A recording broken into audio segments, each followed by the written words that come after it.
Olá, como vão todos? Mais uma vez, boa tarde, bom dia, boa noite, difere a hora que vocês estão vendo esse vídeo.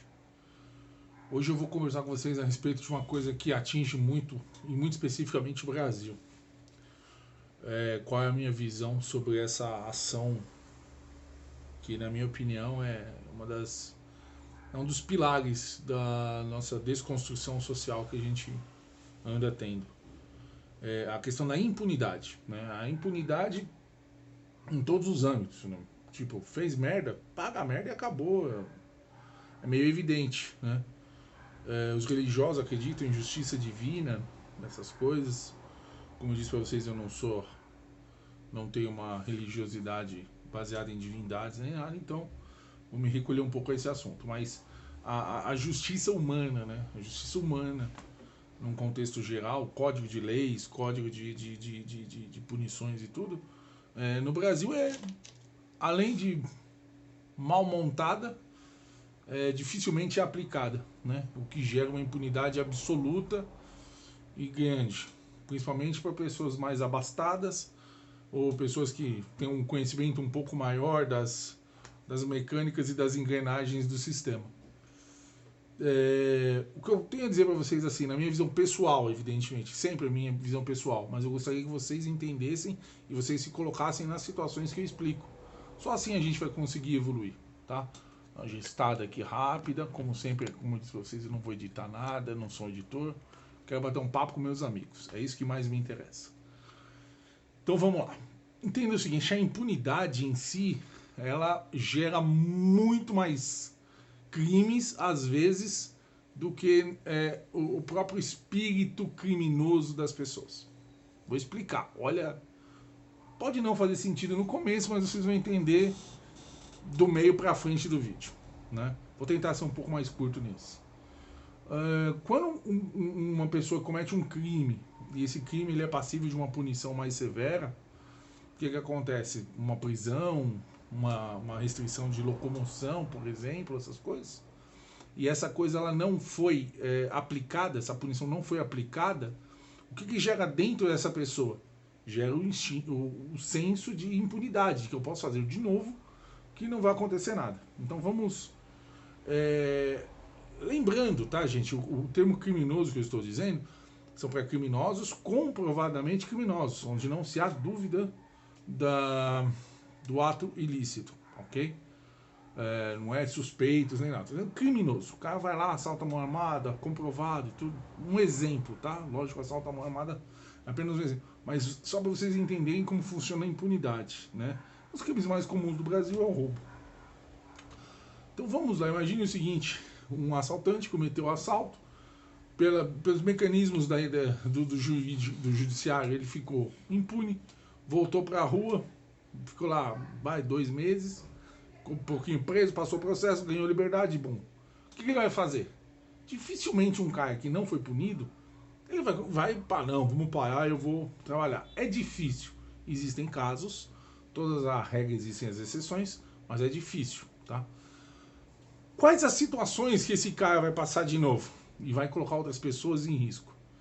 Imagina uma coisa, vamos colocar 2 agentes, uma vítima e o assaltante de novo, o assaltante que passou impune.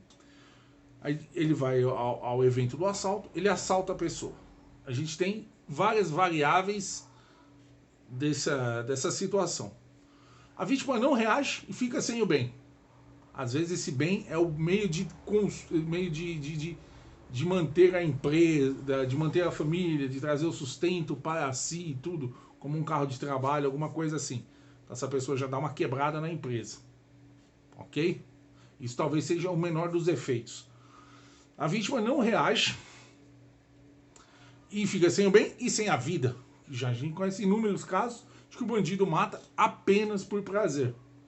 Aí a gente cria um trauma na família, a gente cria um desequilíbrio econômico dentro da família, além de todos os outros problemas. Então, outra situação. Coloque aí que pode ser um idoso. Esse idoso pode ter netos, pode ter filhos e tudo mais.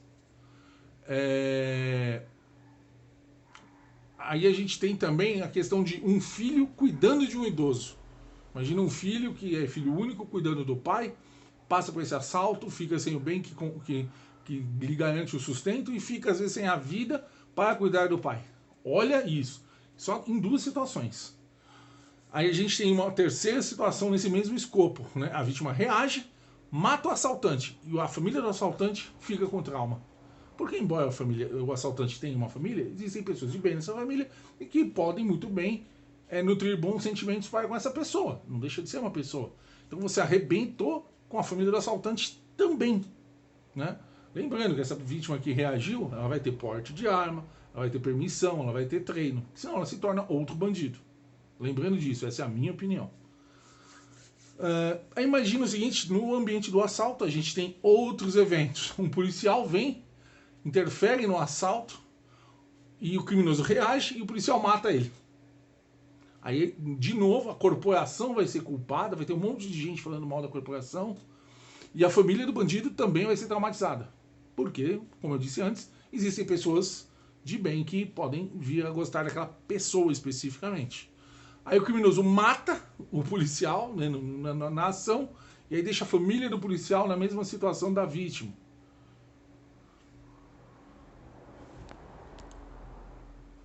E aí vai deixar na mesma situação da vítima, né? Vocês imaginam, tudo isso foi gerado pela impunidade.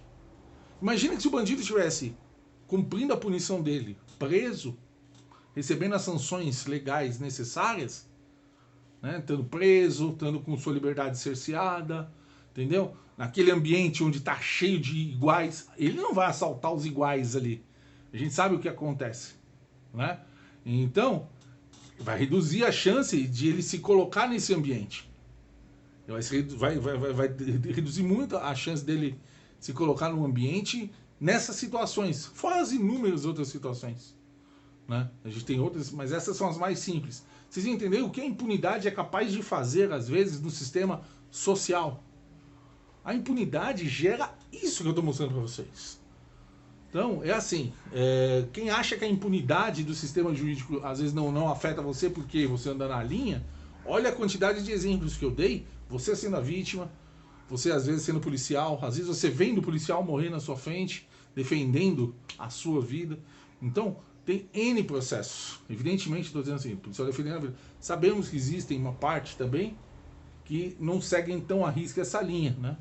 Mas em todos os ramos, em todas as linhas, qualquer classificação, temos os bons e os maus.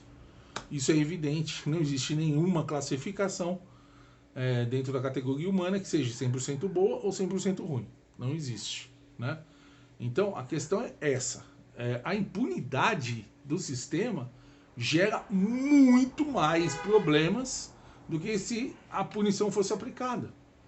Vocês imaginam o seguinte, vou citar como exemplo o rapaz do Carrefour que aconteceu essa semana. Se as medidas restritivas dele tivessem sido aplicadas, ele tivesse preso, por exemplo, tá? Não sei se as medidas que ele tem lá, muitos processos, pelo que eu vi, mais de 10 processos, se uma das punições fosse a restrição de liberdade, por exemplo, ele não iria peitar o pessoal do Carrefour, os seguranças, que também agiram mal, não estou eximindo os caras da culpa, tem que pagar mesmo, foi cagada. Mas entenda que se ele tivesse com a sua liberdade cerceada, por motivos anteriores, que ele fez muita cagada, ele não teria morrido.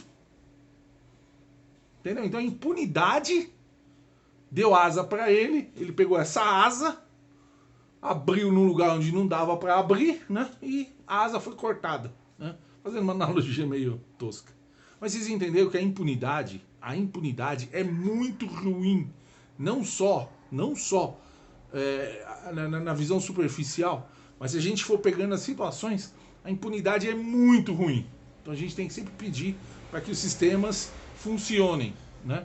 E isso cabe a nós todos. Fiscalização do sistema, a cobrança de que entrem pessoas lá com mais dureza na obediência às regras, né? Não estou dizendo só de bandido de assaltar, não. Estou dizendo bandido do colarinho branco, políticos corruptos que também roubam e também matam, baseado na corrupção, por exemplo, no sistema de saúde. O dia que não vai no hospital acaba matando outras pessoas.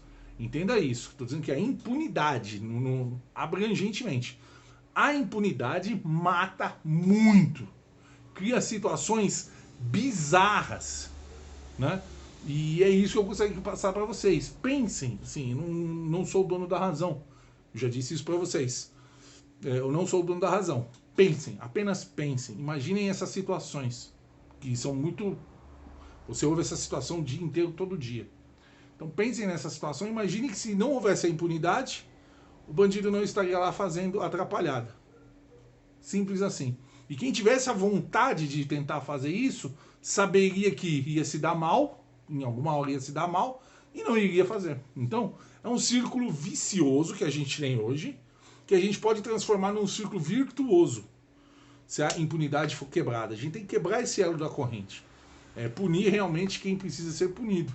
Automaticamente, essas situações vão ser muito mais raras, né? Porque, como eu disse, o cara vai ficar com o pé atrás. Ele vai falar, não, mano, vai dar merda. Se eu for pego, eu vou preso, entendeu? E normalmente o cara não vai querer repetir a dose. Se o cara for punido realmente, dificilmente ele vai repetir a dose. Então, a impunidade, como eu estava dizendo para vocês, ela gera muitas situações. A impunidade no Brasil ela é bizarra de estranha, né? O negócio, qualquer coisa, você consegue escapar do negócio. Como eu tento normalmente não fazer merda, né? Não vou dizer que eu sou perfeito, evidentemente, mas eu tento não fazer merda o máximo possível. Então, chegamos nesse ponto. Se a gente achar que a impunidade não vai atingir a gente, porque a gente anda na linha, a gente está errado, muito errado. A gente pode ser qualquer agente dessas situações, logicamente que pro lado da vítima, né? A gente... N possibilidades. A gente andando na rua, a gente pode ser enquadrado por um assaltante, né? Nós, como pessoas de bens, normalmente não temos armas, não podemos, mas eles podem, né? Então, só para vocês entenderem que a impunidade mata muito no Brasil também, tá bom? Obrigado, gente. Qualquer coisa, estamos aí mais uma vez para qualquer discussão. Abraço.